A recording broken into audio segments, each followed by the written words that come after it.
Assalamualaikum warahmatullahi wabarakatuh. Hai sobat ini semuanya, jumpa lagi di channel Jagat Pertanian, channel YouTube yang berisi tentang tips dan informasi dunia pertanian.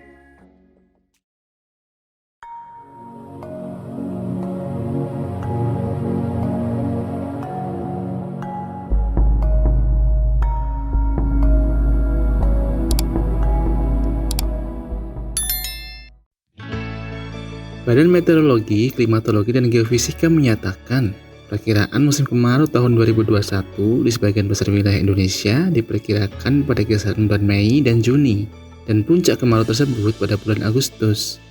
Sudahkah sobat tani semuanya mempersiapkan diri untuk menyambut datangnya kemarau tahun ini? Bicara soal kekeringan, kita semua sepakat bahwa segala jenis makhluk hidup di dunia ini tentunya memerlukan air.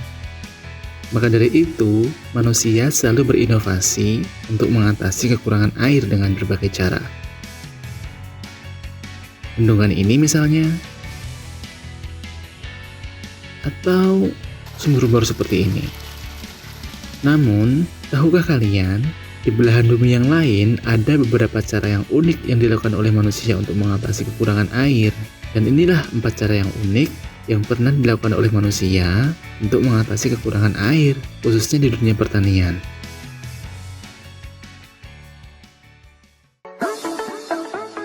Jaring penangkap air.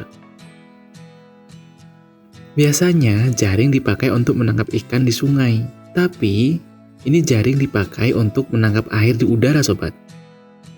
Sobat bisa melihat pemandangan seperti ini, salah satunya di Provinsi Lima, di negara Peru. Pada tahun 2016, sebuah komunitas bernama Creating Water Foundation memberikan dedikasi yang sangat luar biasa dalam upaya mengatasi kekurangan air di negara ini.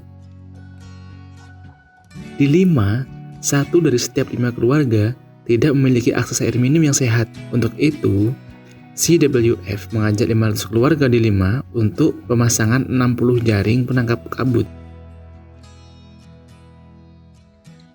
Dan luar biasa, dengan teknologi ini, mereka mampu menghasilkan hingga 10.000 liter air bersih per hari.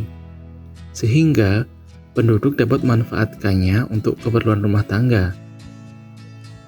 Bahkan, sekarang penduduk juga bisa secara berkelompok membangun jaring penangkap kabut secara mandiri untuk keperluan pertanian mereka secara berkelanjutan.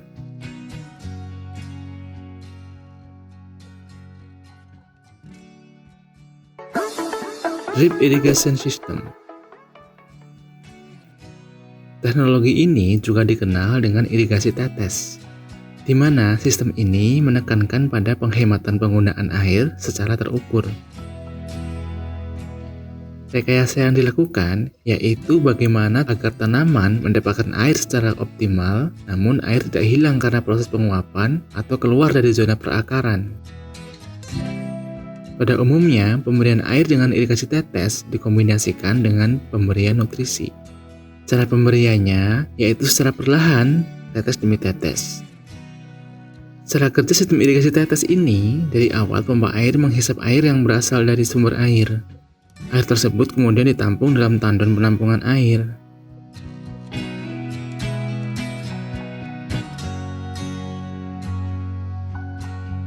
Air dalam tandon selanjutnya dialirkan ke dalam kolam vertigasi.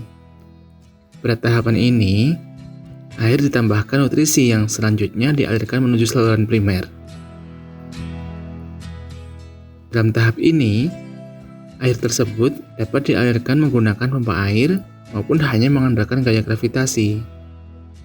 Kemudian dengan bantuan gravitasi, air yang berisi nutrisi ini disalurkan ke sistem perakaran tanaman menggunakan selang khusus yang memiliki lubang-lubang lembut tempat menetesnya larutan.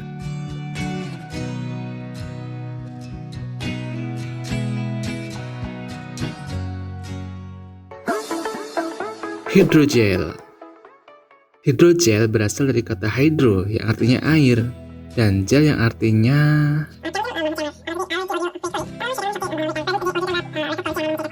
hidrogel dapat menyerap dan menyimpan air ratusan kali beratnya. 1 gram hidrogel dapat menyerap hingga 200 ml air. Hidrogel berfungsi menyerap air dan nutrisi untuk tanaman dan melepaskannya secara perlahan sesuai dengan kebutuhan tanaman, sehingga sangat cocok digunakan pada lahan yang jauh dari sumber air, juga untuk antisipasi kekeringan.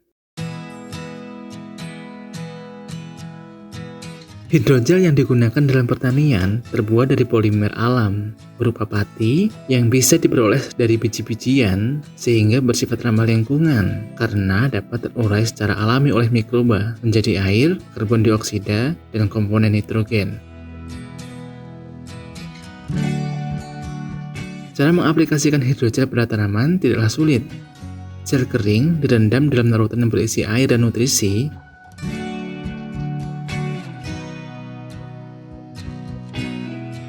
Kemudian, didiamkan selama beberapa jam sampai hidrogel menyerap larutan tersebut, ditandai dengan terlihat membengkak. Jika sudah membengkak secara penuh, hidrogel siap diletakkan pada media tanam.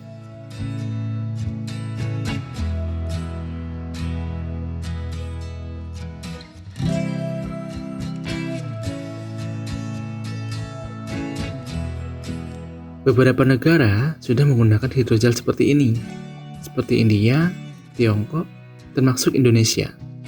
Sayangnya, di Indonesia sendiri sepertinya belum ada yang memproduksi hidrogel, sehingga untuk mendapatkannya kita harus mengimpornya dari luar negeri, dan harganya pun cukup mahal, setidaknya Rp100.000 per kilogram. Tapi kalau sekedar untuk coba-coba, boleh tuh Sobat Tani semuanya membelinya di marketplace secara online. Indoor vertical farming. Jika kalian sudah biasa melihat hamparan tanaman sayur yang luas di lahan terbuka, bagaimana jika kalian melihat hamparan tanaman sayur yang tersusun tinggi menjulang dan berada di dalam suatu ruangan tertutup? Wow, ini keren sobat. Yang kalian lihat ini adalah kebun sayur milik perusahaan asal New Jersey, Amerika Serikat yang didirikan oleh Edward Harwood.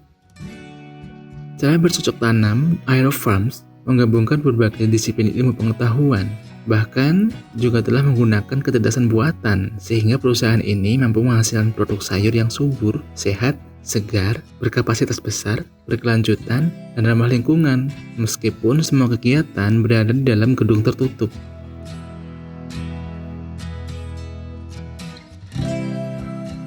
Menanam sayur dengan sistem aeroponik, perusahaan ini lebih hemat air sebanyak 95% dibandingkan dengan sistem menanam sayur konvensional. Memanfaatkan lampu LED khusus untuk menghasilkan gelombang cahaya yang dibutuhkan tanaman, membuat perusahaan ini tidak khawatir lagi dengan datangnya musim dingin yang minim cahaya matahari.